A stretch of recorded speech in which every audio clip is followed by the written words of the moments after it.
All right. Welcome, everyone, to the second episode of the Curious Storyteller podcast.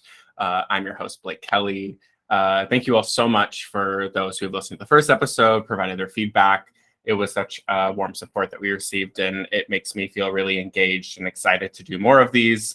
Today, I have my friend on here, Sandy, who I met in Belize, and we are just going to have some combos and see where it goes. Welcome to the podcast, Andy. Hi, Blake. This is so exciting. Yes, I'm really excited to have you on. Yeah, me too. Especially, I don't know, I was thinking about how we met, and I'm like, what a magical story. Yeah, we can start there. Yeah, on the beachside in Belize. Like, what better way to meet? I know. It's funny because I think that I was talking to someone and it really feels that my time in Belize really exposed me to a lot of different, I don't know, just different things in general, different people, different ways of people understanding themselves. And it really kind of, I don't know, it had a profound impact on me is all I would say. Yeah, same. And I wonder, given I think some of the things we've connected on when it comes to healing work and that kind of thing, that it's of course we were both in Belize doing something random, at the time. Right. It's like it all plays into each other. It's funny. Exactly. Yeah. So do you remember the actual moment that we met? Because I was trying to recall that. Was it on the beach? Was it in a group thing?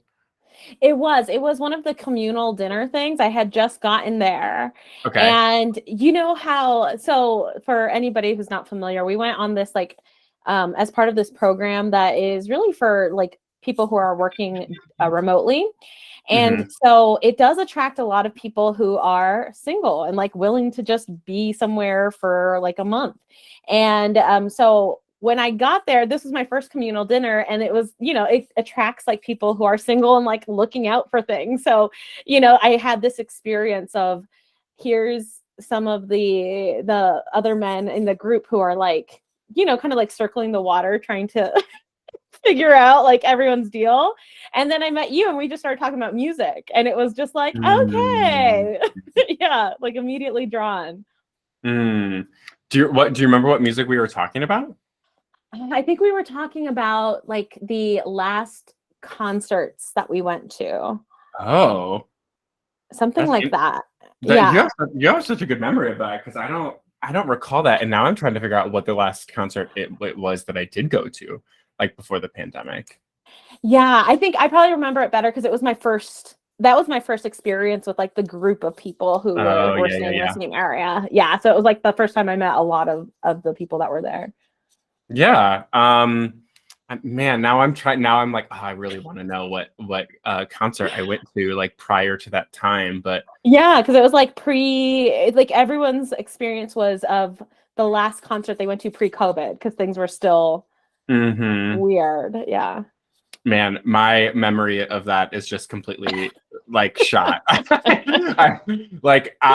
not the memory of me meeting you, but there were also community dinners like that every week as well. So it was, there was just always who's coming and who's going, and in the dynamic. I was there for a little over a month, and when you had the community dinners, it was the saying hello and goodbye to people. So there was this constant shift of community. Which was really interesting, because it's you just never knew what kind of conversations or who you were going to talk to or what it was going to be about. It was kind of this roll the dice sort of thing and see what pops up. Yeah, I probably only remember that very first one, because like you said, all of the rest of them, they kind of run together in, it's just a fluctuation of who's there. One of the memories I have distinctly there's two memories I have distinctly of you, Sandy, when we were in Belize. One was when we were sitting on my back porch area from my where I was staying, and there was also a group of us. There was, I think, 3 other people. Amanda was there, and Rosemary, and I think one other person. But we were all just kind of looking at the stars, and you could because in Belize and where we were, it was not a very populated area, And so like you really could see the stars really, really easily. And I just remember that Jupiter and Saturn, you could just see so clearly in front of us. And it was pretty awe-inspiring. And then I think we also connected at that time around being like, this is what happened in therapy today for me. And like, this is what I'm discussing, and this is how I'm trying to arrange my life around it. Yeah. No, I think I remember that too. There's so many nights where it was just, hanging out by the beach, watching the moon, like, oh, that was so magical. It was. And then the other one was, I think, the night that we went out to dinner together at that it wasn't a seafood restaurant, but it was like a themed restaurant. I remember that. And we like rode our bikes there, and then we rode back, and it was and there's only one road that you can go on because that's how small of an area we were in. Like that, it was one area, and there were no lights, like there were no street lights. And we like rode our bikes back on it. And I remember I don't know if you remember this because I'm recalling this now that we're talking about it. It was like magical. I was like, we are like riding these bikes in pitch black on this road that no one is at, but like you can look up and the stars are like everywhere. And I think I had this like wonder moment of like, wait, like I can just like ride this bike on this street, and like there was like not a care in the world, at least. And I really was able to like embody that in that moment. And sometimes I have a heart to other times in my life. Yeah, no, I distinctly remember that too, because it was like you couldn't see anything in front of you. You just had to trust this is the straight dirt road that goes back to where we need to be. And do you remember somebody in a golf cart drove by, and that was like the one other human beings that we saw, and they were playing I Love It When You Call Me Big Papa, and then we both started singing. Yes. It felt like the scene out of a movie, like that really cinematography of like this person like laughing as they're like on the like the countryside like riding their bike. I felt like that was like full on that moment for me.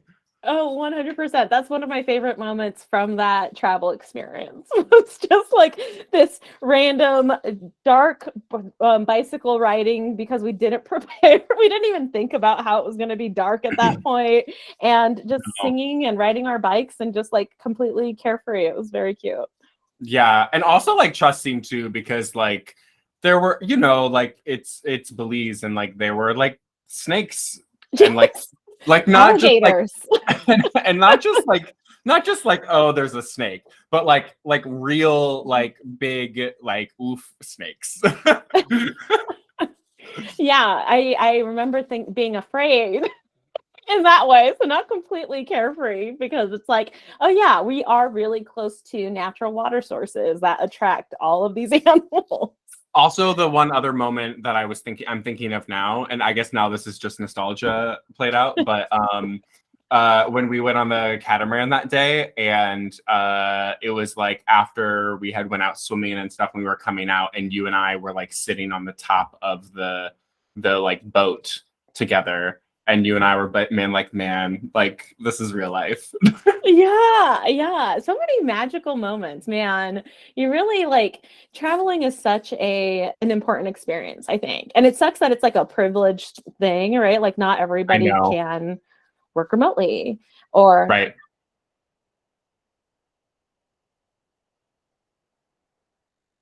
But it's like such a, like I feel. Oh, I'm sorry. You got cut off there. Can you hear me? Yes, I can hear you. Yeah, go ahead. You can go ahead from there. Oh yeah, just the profound experiences that come from that, and like how it sucks that it's something that not everybody has access to, both for like financial reasons or being able to drop things for a month and live abroad. Like I wish there was a way that everybody could have that, because it feels like that was such a big part of like my healing experience has been traveling too. Me as well. I've really prioritized travel over the past couple of years. I mean, really in the past, I don't know, I've always traveled, but like even specifically in the past 3 or 4 years, I've been very cognizant on traveling a lot because that's how I experience some of my own joy in my life. And it's like, you know, Mm-hmm. a lot of my healing experience is saying, okay, the past is the past. And yes, I'm sitting with it. But like, what am I doing in my life to create moments of complete bliss and joy and wonderment and like being able to be embodied in that spirit experience too? And I feel that sometimes when I'm in my day-to-day rigmarole, like it's a lot harder for me Mm-hmm.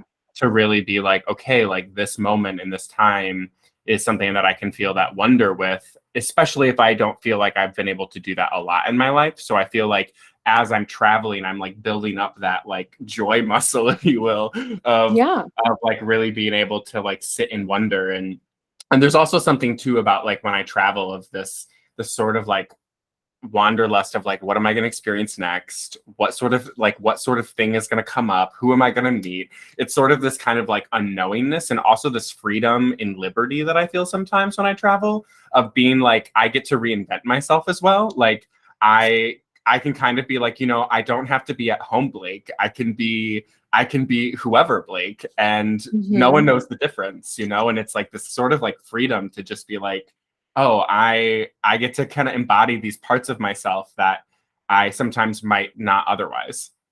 Yeah, yeah. And I think, you know, in some of the conversations around how, like when we're kids, days feel longer. It feels like you have more time and opportunity and all of these things, right? And there's a lot of reasons for that. But sometimes one reason is that as adults, we tend to fall into like these daily routines, right? So we're doing the same things over and over again, and it actually makes our days feel shorter or like not as distinct from each other. So like pushing yourself into these novel experiences, you can't help but like there's no routine, there's nothing that is day to day about that, right? So it's also like this way of like being like you have to, it forces you to be more present in your Mhm. daily life because you have to be. So I really enjoy that. And also like for me, I think I've used travel as like, I have my kids throughout the school year and then their dad usually has them in the summers.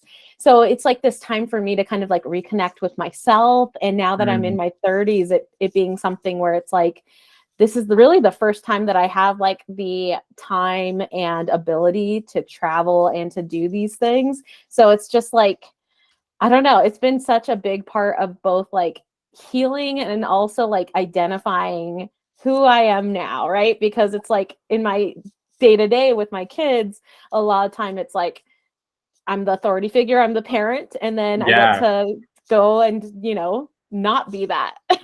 And that really right. forces it.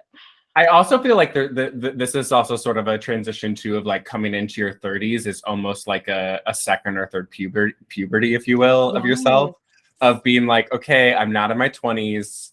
I'm not just like, I don't know, Ian. And, you know, like I'm in my 30s and I'm really trying to get a better sense and a better structure of who I actually am. Hmm. Not all of these, you know, societal or like role playing or like whatever thing is. And I feel like, you know, it's kind of like we get to travel, at least for me, and I think for what you just said, feels very like that there's an opportunity there for us to like that is a part of us figuring that out. Oh yeah. And I don't know about you and like how much we want to dig into trauma, which is like something we always talk about, I but mean, how can we not? right? It's like just ingrained in us. We can't. Right. Um, so like I think I spent like, because a lot of my trauma is like rooted in childhood and then so much of my 20s, I think for everybody, we're all like adapting to adulthood, right? It is like this post-puberty thing. And like my 30s were like the first time where it was like, oh, I'm finally kind of out of survival mode. Like I can look around and see what's going on, and traveling just like, so it kind of forces you to do some of that, like Mhm. really assess who you are when you don't have like your comfort items. And it also helps me really appreciate being at home because, it's like I want my home to feel curated. I want to have places where I can experience joy and bliss and bring that into my day to day. And so like going outside of my home and seeing what that looks like and then how can I adopt that into my day to day has been really impactful. But yeah, I think a part of it for me has definitely been that this is also like the first couple years where I've been able to just like, let me take a moment and look around. It's not just making decisions because I have to. It's because like I want to, you know?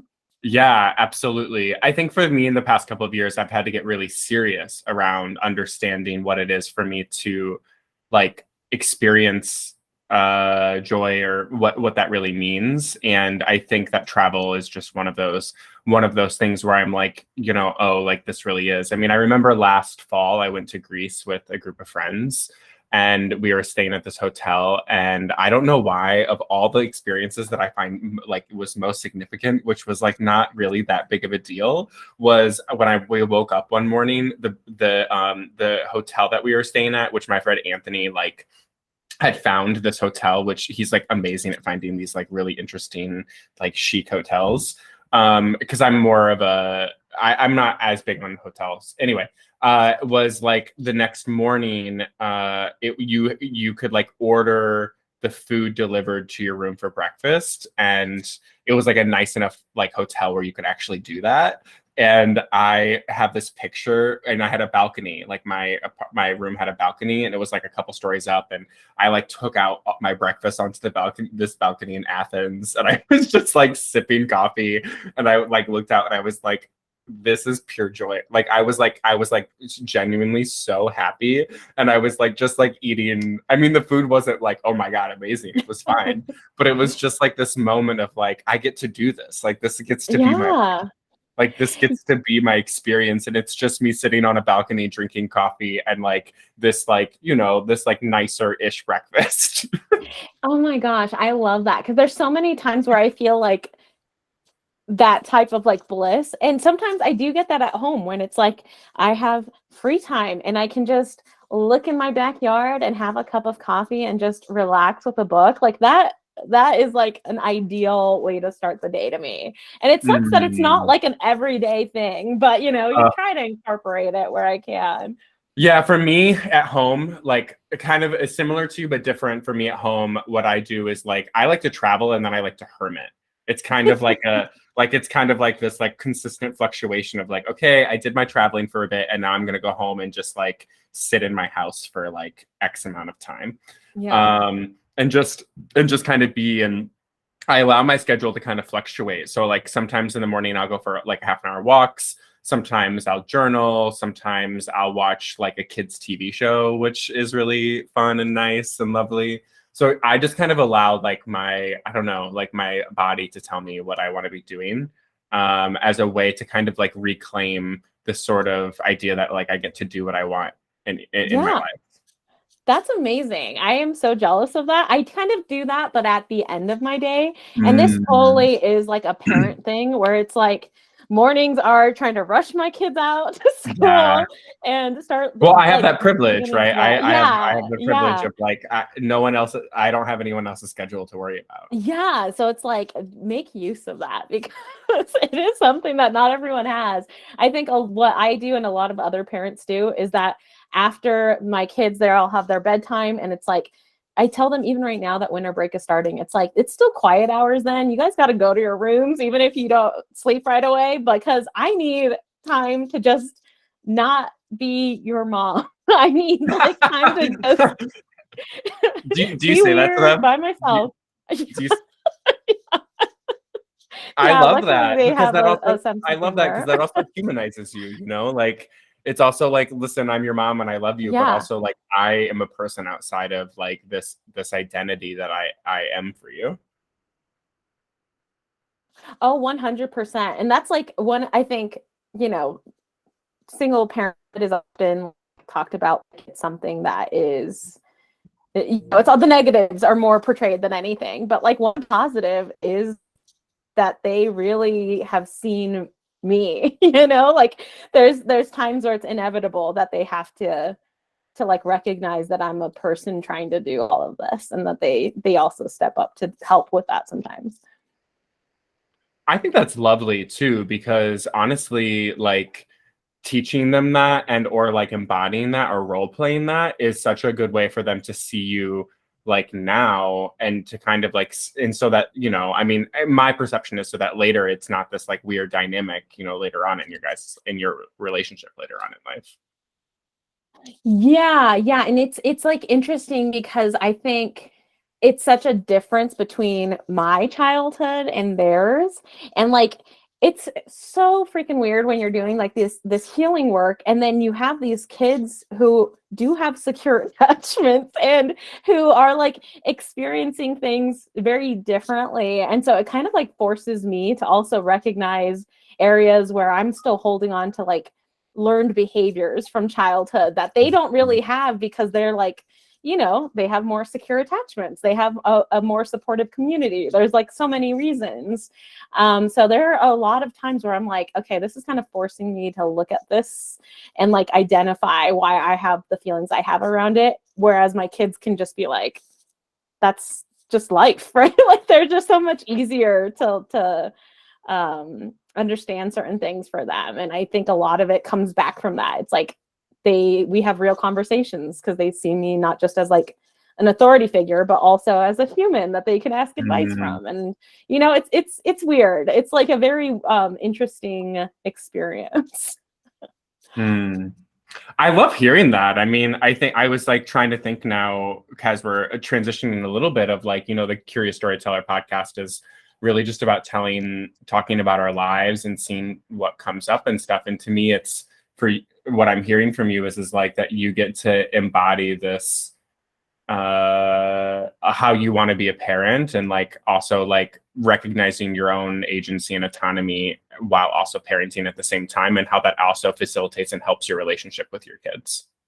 Yeah. And especially when it's like, because like for me, where you know, I have cPTSD, and a lot of that is rooted in childhood. And like there are so many things that I think kids will trigger you in ways that it's just like you have to, like, it almost kind of forces you to either acknowledge and try to heal those things, or you're going to dig into them and you're going to perpetuate hurtful cycles. So it's like that, it's going to happen. The kids are going to trigger you, and it kind of forces you either into healing work or into like putting your head down and perpetuating things. And so sometimes it's just like, whether or not I'm ready for this, I have to confront it.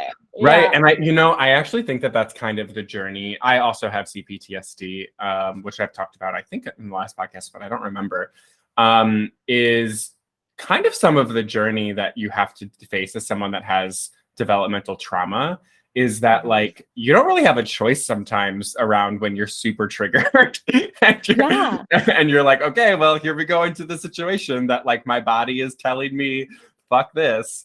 And like, you kind of have to just roll with the punches sometimes and try to be as aware as possible. And just how much I think having cPTSD requires you to be consistently aware or consistently, I don't want to say on alert because that sounds more like a trauma response, but be very cognizant of how it is that you're interacting or approaching your interactions because you're so aware of the trauma that you have. Oh, 100%. Yeah. And it's like, you know, like I've definitely recognized this in my own relationships outside of parenting too, where it's like, as I've done like healing work on my own, that took me to a certain level, but also like there's a lot of healing work that comes from relationships, right? Like you're not triggering certain things when you're on your own, but as soon as you start dating somebody, it's like, here are these situations, right? Mm-hmm. So it's like in similar ways to that, I think parenting also does that. It kind of like forces you to be in these situations. And especially if you have like familial trauma, it's like, well, now I'm in that scenario, but I'm the parent now, and I don't have like a model of what worked.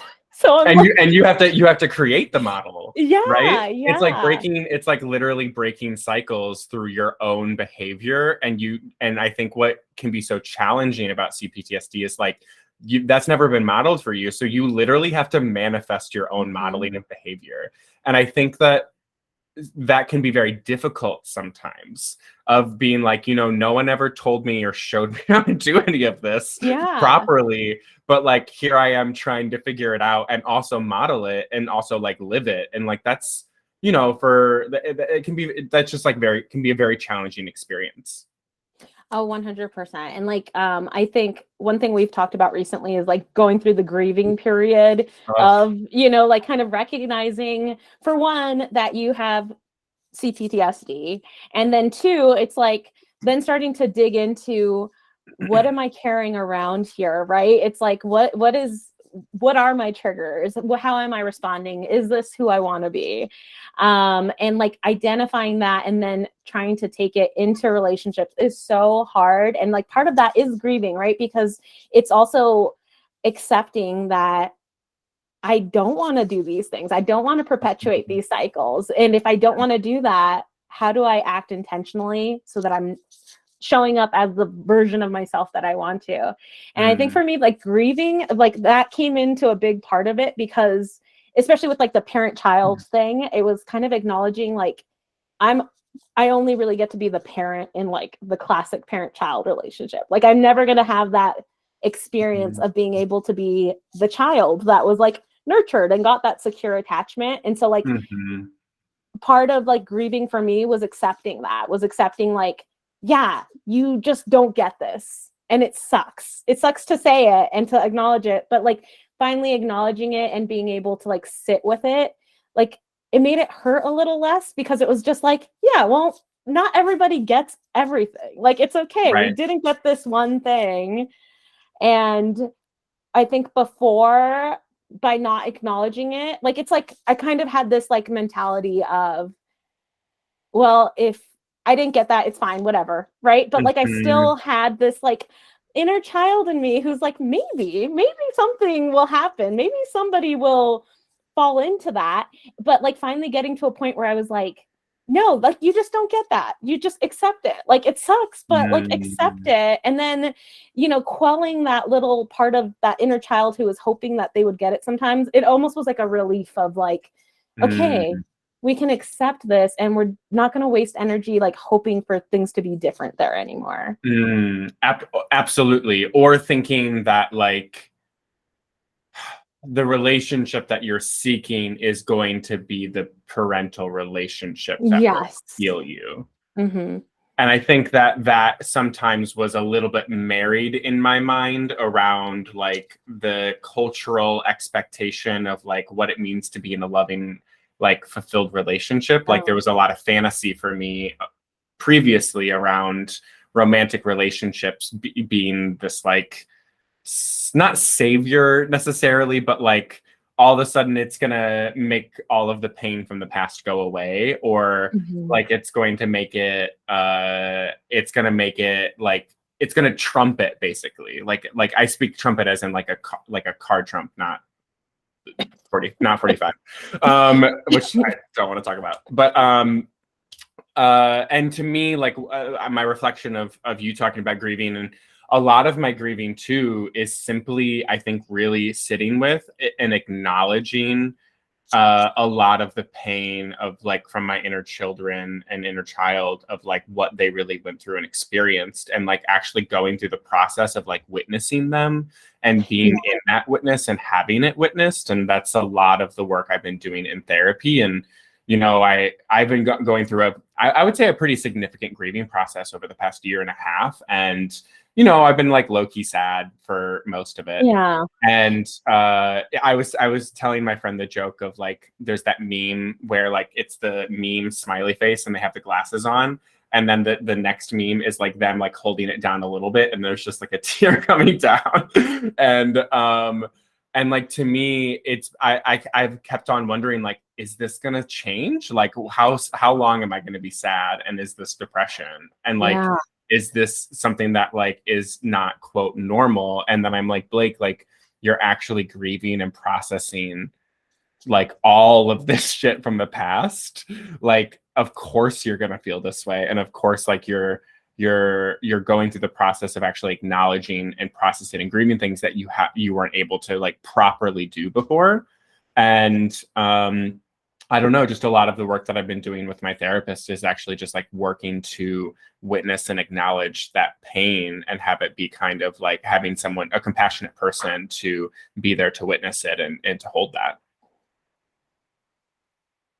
Do you feel like it's been easier now that there's been more time where you've been sitting with it? Does it feel like more digestible? Like, of course, you're still going to be sad, but does it feel easier than when you were trying to not look at it? Mm. I think my framing, I was never not trying to look at it. That I have a slightly different perspective because I like I have a Scorpio moon and in astrology, and like Scorpio placements in general are just like you can't look away from it even if you want to. I think that mine is more about I was trying to outrun it, or I was Mm, trying to fix it. So it was more about my own like internalized capitalism of being like, this is something deficient or wrong with me because of something that happened to me. And I'm going to read the 70 books that I need to read in order to like optimize myself so that like I don't have trauma anymore. like and yeah. in doing Yeah. so was consistently invalidating my own Yeah. trauma experience, and was invalidating my own experience of what it was like, because I think that even in that situation, like even a couple of years ago, I was trying so hard to be like, the past is the past, and like I can move on from this, and like it's not going to define my life, which are all these kind of like major tropes that I feel like people can Mhm. easily talk about, of like, don't let your past define your future. And I'm like, cool, but you also have to like acknowledge that it happened and like acknowledge that it existed. So a lot of it to me was like almost a reframe from being like, I'm not doing this work to optimize myself or Mhm. to try to make myself look good or presentable or desirable, but more so that I can actually be with the pain, and so I can actually like feel comfortable speaking to and being honest and holding space for the suffering that I feel like I experienced in my childhood. Yeah, I'm really into like reparenting and internal family systems and like looking at things from that lens. And so one thing that comes up based on what you were saying is that like when we do move into this mentality of like, well, now I'm going to achieve, I am going to, basically outrun this experience, it doesn't define me.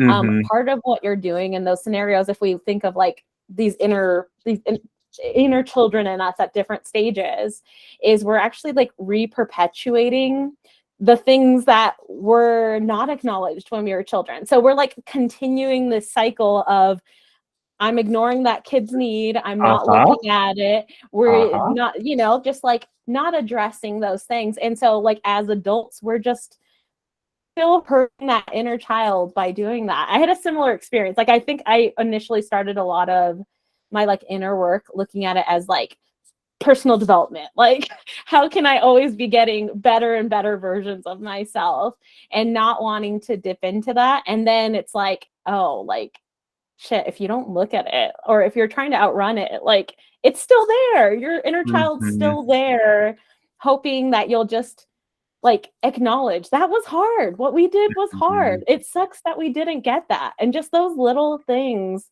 are so validating. And that's what we Mm-hmm. miss. Those are the things that like you missed then, and then not giving it to yourself in your 30s. It's like you're either going to get stuck in that mentality or you're going to work through it and it's going to suck, but at least it's going to dissipate. Mm-hmm. And I think the thing too that I've had to come to an understanding of is there is this narrative that the past isn't the present, and like Yeah. I can just like will myself to be in the Mhm. present, and I'm like, that's not how trauma works. like No. like your body literally has like a physical reaction to things Mhm. that mirror the past. And while there can be a lot of language out there around acknowledging and coming into safety and all that kind of stuff, like you also have to validate and understand why the trigger is there in the first place, because Yeah. that's the only way to actually know what's going on in your body, is to be like, no, this actually really makes a lot of sense. Like this makes sense Yeah. why you're feeling this way or why this is happening. And that's not to say that you're like projecting that now onto someone else, but it is to say like no, like this makes sense based on, you know, the wounds that you have from earlier on in your childhood, and like why you feel a certain way about the situation. And I think that like from a logical perspective, that can be very difficult to understand if you haven't experienced something as much as, you know, something similar to cPTSD or PTSD.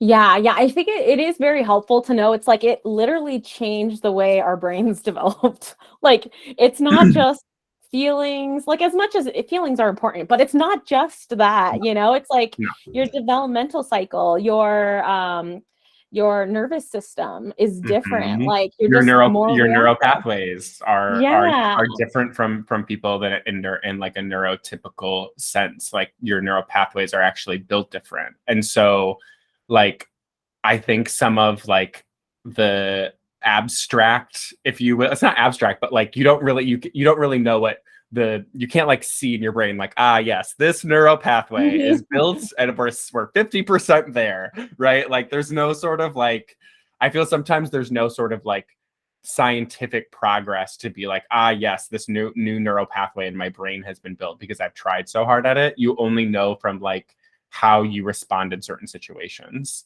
and like Yeah. how those situations end up being different from previous times. And you can like show your brain slash inner children that you're like, nope, like look, we did this and this is actually a different circumstances that doesn't actually perpetuate the trauma. Yeah, yeah. And it's kind of like what we were talking about with grieving. Like there's a parallel there where it's part of it is just acknowledging it. Like let's just be real with ourselves, right? Versus like this constant like trying to change it or fix it. It's like this sometimes this is what it is. Like you with grief, you have to just sit in it. There's not Mm-hmm. always an answer to it. And the same with Mm-hmm. this is like, I mean, do I want my neural pathways to be cleared and to be able to, you know, have more of like that normal responses to things? Yeah, but also just like being able to accept that it's not, you know, you don't get to change the past. Like some of those things are just there, and accepting it. I think that was huge for me because before I really thought like I can outperform this.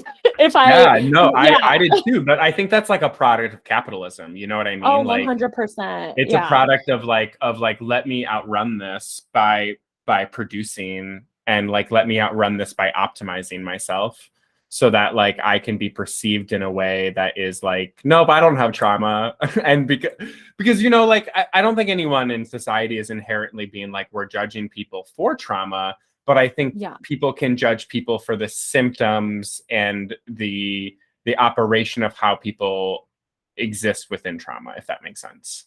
Yeah, totally. Because some of what we lose is things that other people is very normal or like common, right? Like we don't Mhm. have that. And I think that's a lot of what with like childhood trauma in particular, that's really where you develop, you know, these are the norms. Like I don't know. I know I started therapy really when I was in my later 20s. And I Mhm. remember starting off saying like, I've come to terms with my childhood. I don't need a big I'm okay with it. I have a good relationship with the people in my life. I feel like I'm successful. Like I'm doing the things that I want to do. Like I'm not worried about that. But here's all this shit now that I want to work Mhm. on. And then starting to work on it from like this now without looking at it thing, it was really ignoring like the patterns, right? Because it's like really in childhood, that's where you established your norms. That's where Mhm. like if you had abuse in your norm, you're more likely to accept it from your future too, because, or anything that's even a little better than that feels like it's good. And so it's like, if you just don't acknowledge that at all, you're like not really identifying these patterns throughout your life or where they started from. And that really had like quite a change once I finally like accepted like, no, we should probably dig into that too. Like, you know, Mhm. it took a couple of But years. it takes like years of reflection to do that, Yes. right? Like, Yeah. you know, I mean, I started therapy in 2015, but it wasn't until like 2019 that I was like, oh. That's so funny. I wonder if that's why we immediately like clicked because I say around the same timelines for me. Yeah, I was like, in 2015, I was like, I don't know, I'm in therapy, whatever. Like, Yeah. here's some things in my life, but I'm good. I'm good. I'm good. And like, Yeah. and obviously I was not. Like I was just like wholeheartedly not. But like I was in denial about my own, my own internal issues, if you will. Yeah. Yeah. I was So going to like life coaches initially and thinking like, because again, I was like, it's not this past stuff. It's all this stuff now that I just need to get past, and not mhm, recognizing, well, maybe some of the reasons you're like ending up in relationships with people who are like not great is because it's at least better than what you've been used to in the past. And then like identifying that was such a like eye-opening moment of, mhm, okay, these things, yeah, like you said, it takes years of being able to like get past just what's in front of you and recognize, oh, there's a whole history of why I made these choices. mhm, So mhm. for anybody new to therapy, just give it 5 to 7 years. Oh gosh, yeah. Speaking of like I think maybe the compassionate way to talk about that is like don't think that you're gonna heal in like 3 sessions. Yes, as much as I wish there was like a program of like, okay, day one, just dump all of that shit on the table and Right, right, right, right. we'll start Yeah, sorting that's through that's it. that's really funny. But to shift gears a little bit, I just wanted to open up the space. It is Curious Storyteller. Are there any like fun stories or interesting stories you like talking about in your life, or anything that's been coming up recently that you find that has been you would like to share? Yeah, I mean, so much of it does come back to like therapy and all of these things, Go right? for it. But Go like, for it. I do feel like right now I've been in this mode of like, I'm peeking out of this grieving period after Mhm. really like acknowledging my inner child. I really recommend the book Homecoming for anybody who's into reparenting. And it does have a lot of these exercises of like, writing letters from the perspective of certain ages and like really just a laundry list of every shitty thing that's ever happened to you. Like there's a lot of that type of work in it that helped me get through that cycle. And so like now as I've been climbing out of it, because again, also like around 2019, 2020 is really when I felt like I had this like turn of like, let me really figure out what I want. Like, what do I want when it's not in this like capitalist hellscape lens, or when it's not just out of like trying to outrun my childhood experiences, and like what do I Mm, actually want. So it's been these last couple years that I've been really trying to hone in on that and do this inner work and really trying not to like achieve just for achievement's sake, but like what are my next moves. And so right now is a time where I feel like it's really starting to come together. Like I'm switching jobs, which I'm really excited about.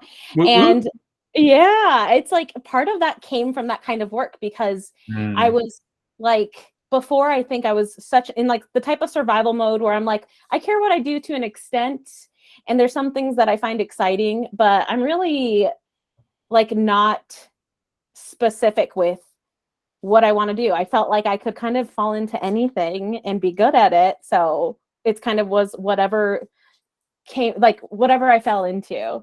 And this time I was really like, no, like I know I worked in social services a long time ago. I want to go back to that world, but I also need to support my family. And like I want to do work that feels meaningful and where I'm also like developing the new skills in a certain direction.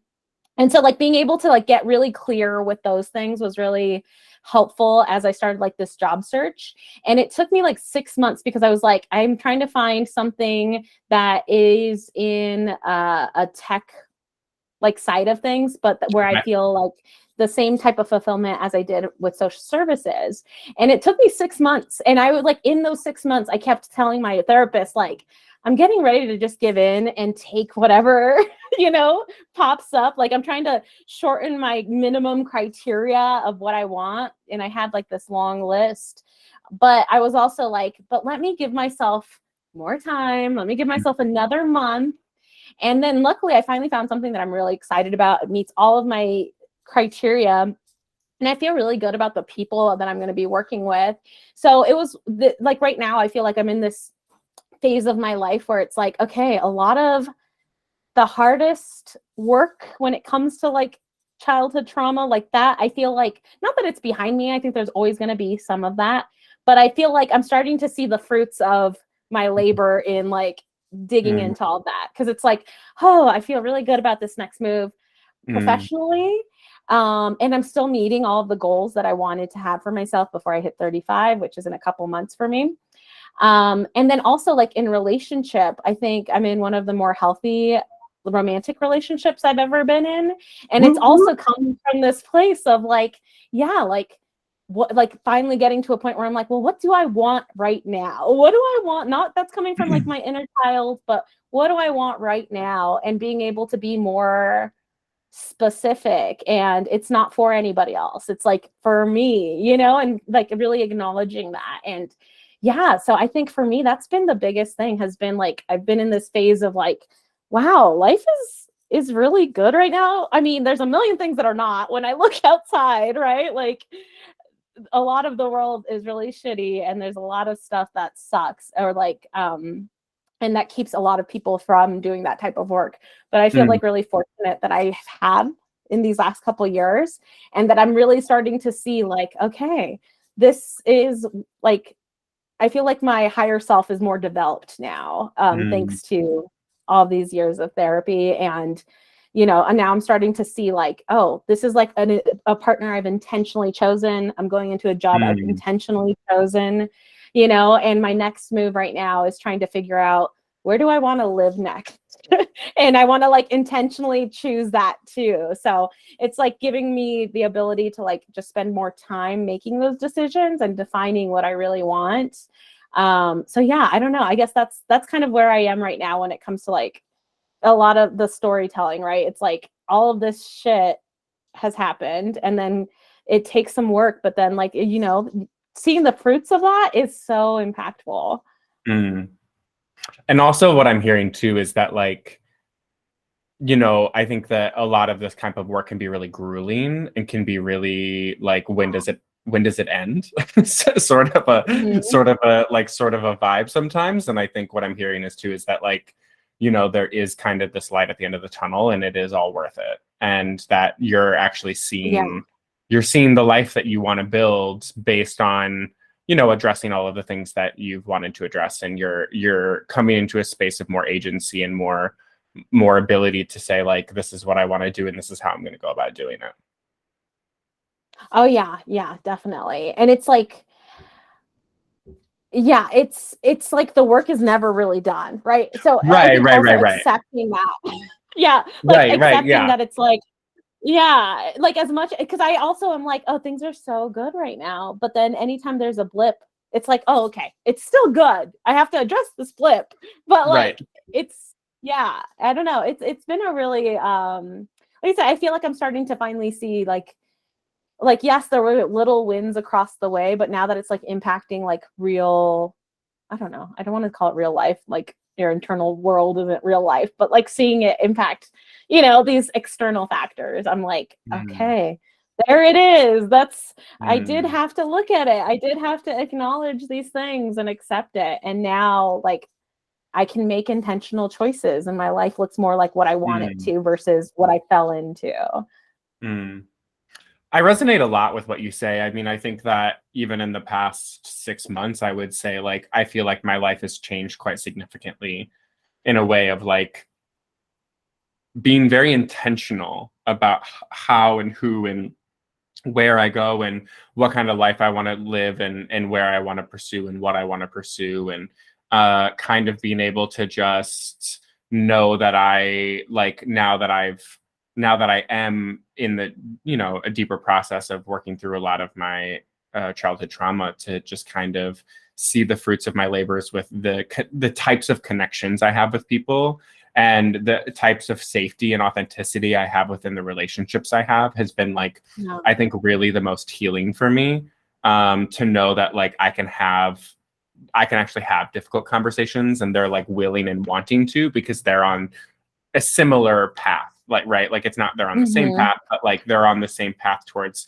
towards wanting to engage in that kind of thing and like, you know, kind of like work through. So a lot of that has resonated for me in at least for me in my own way of how I've seen the fruits of that labor, and just kind of like figuring it out from there. You know, I'm kind of in a transition period as well of like, I'm figuring out what's coming next, and I'm kind of just building it from there. And a lot of what's been my fun pursuit has kind of just been, I'm gonna just do things that I like doing and like love creating, and it like not worried about, you know, I don't have children, so I don't have as much of a like that. There's a less emphasis on like, I guess, some sort of financial providing, but it's just like, even this podcast, I'm just like, I'm doing this because I want to talk to my friends and like put it out there, and I just like have less like, this needs to be this certain way, or this needs to be done this certain way. And I think even that is like a revolution for me.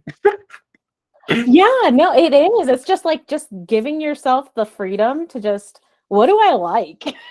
You know, Right. because if you didn't get to develop that earlier on, we're just like making these decisions based on what we're supposed to do versus it's like, what actually calls to me? What makes my heart feel good? You know? And so like finally having that, I don't know, it's like, even though it feels less. Yeah, like what brings me satisfaction or fulfillment at the end of the day.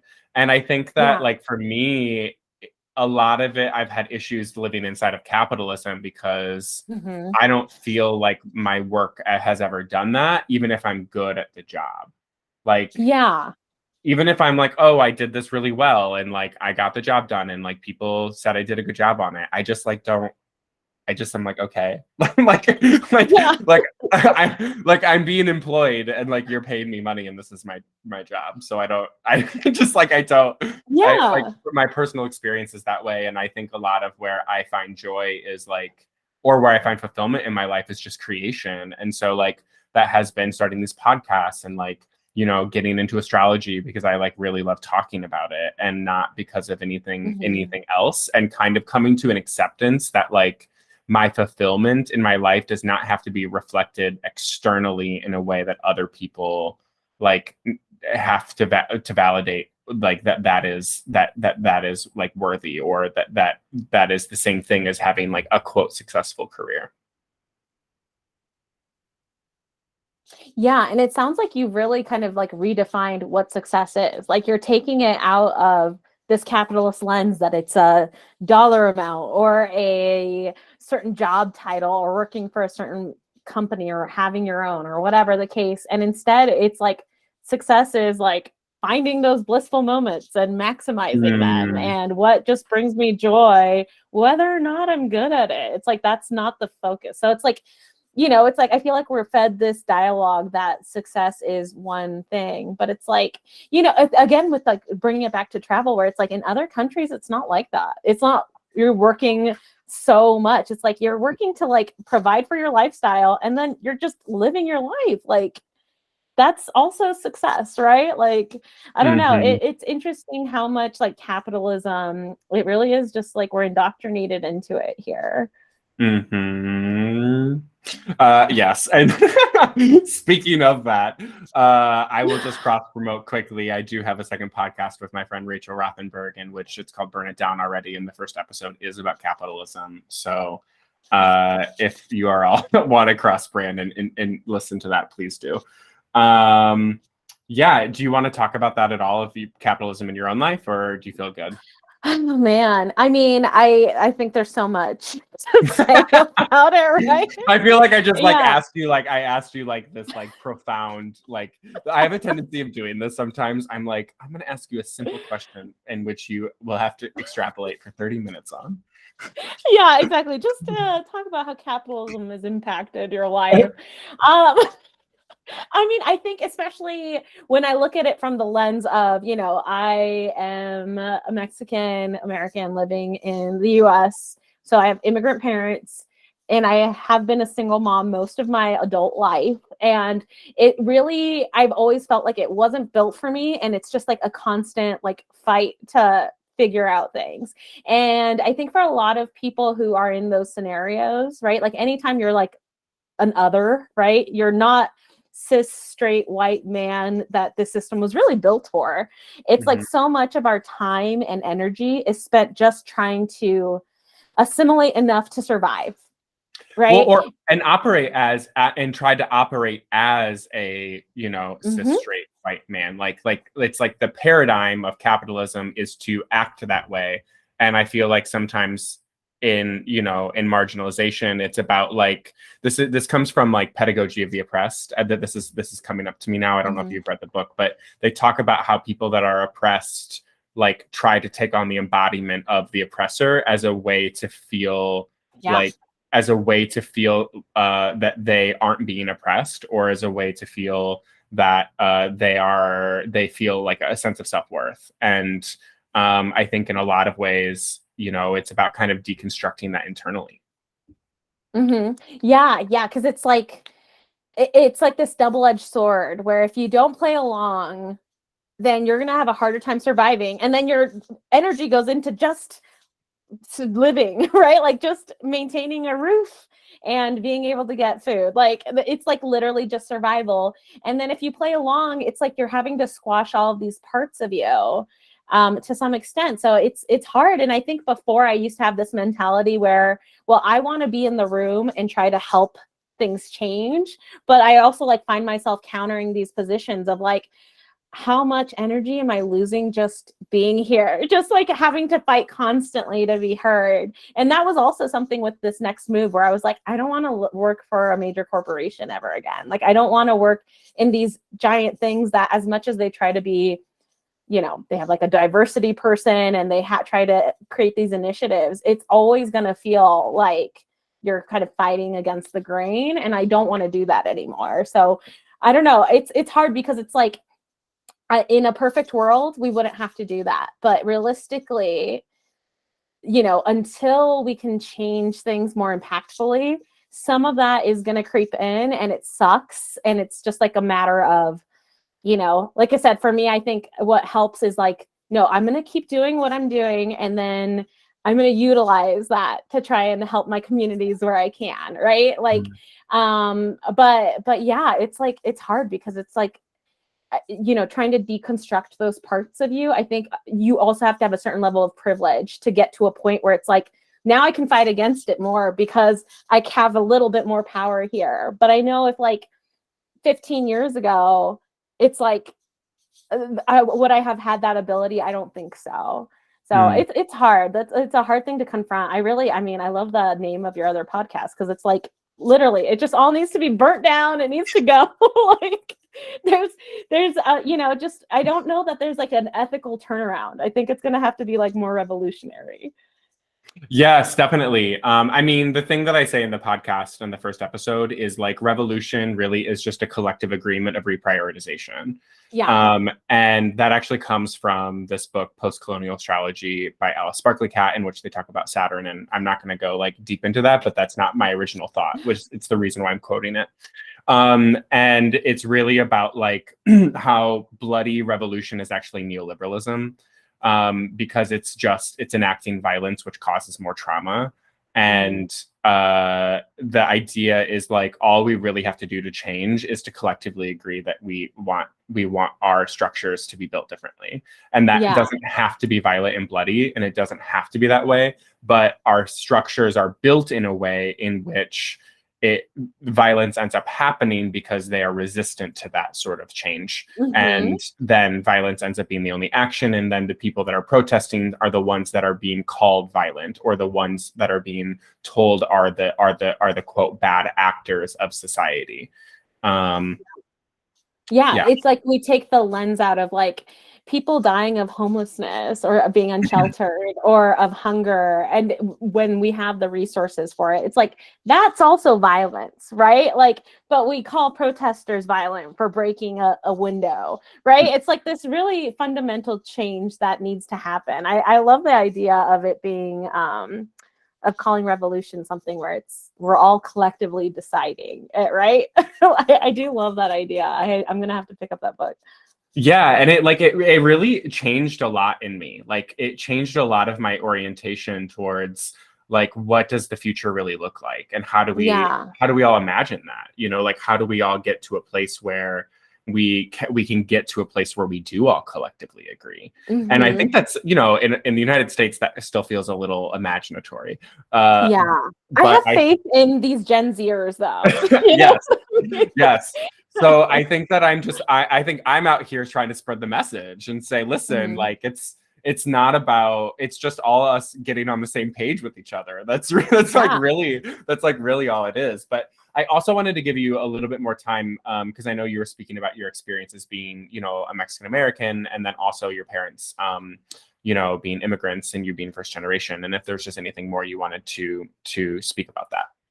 Oh man, I mean that's like a whole nother like hour long digging into type thing. But I mean, I think a lot of people who have those experiences, either being from, you know, a minority community, I say in quotes, or having immigrant parents or both, that it's like, you know, when we're talking about like even with PTSD and like your norms are different than societal norms, right? It's like those kinds of things you're constantly not necessarily fighting against, but like trying to, again, when we're talking about like it's some need to assimilate, it's like a lot of that you'll feel it, right? That's where microaggressions come in too, because people don't even realize what they're saying is like can be offensive to other people. And so I don't know, I guess from my experience, I have felt pretty I think I started off in that mentality of like, I have to be as agreeable and, you know, like kind of grit my teeth and have one personality when I need to and another when I'm away, and then get with all of my other people who are in those others communities and, you know, vent and take care of each other that way, which has like got me to where I can be more empowered now. But it really came from like relying on, you know, anybody in those other communities. So I don't know. It's hard to say because it's just such like a part of everything that I do, right? That it's like hard to think of like, what's it like for everyone else? Right? Yeah, exactly. And also just that, like, you know, it kind of speaks to me that like it's more of a lived experience thing. And Yeah. like it's sometimes even hard to articulate what a lived experience is, especially if like everyone else's lived experience is not congruent with each other. Yeah, exactly. Yeah. And it's like, you know, there's a lot of places where it's like, can you really look at your own experience through a macro level view, right? Like you can't really like take yourself out of it. So yeah, I don't know. I always find it hard to answer those things because it's just like, oh man, there's a million ways things are different. And also like, I think there's also like the shared experience of when it comes to like looking at capitalism that way, that it's like it's really screws all of us, like, you know, Forever and 99%. always. Yeah.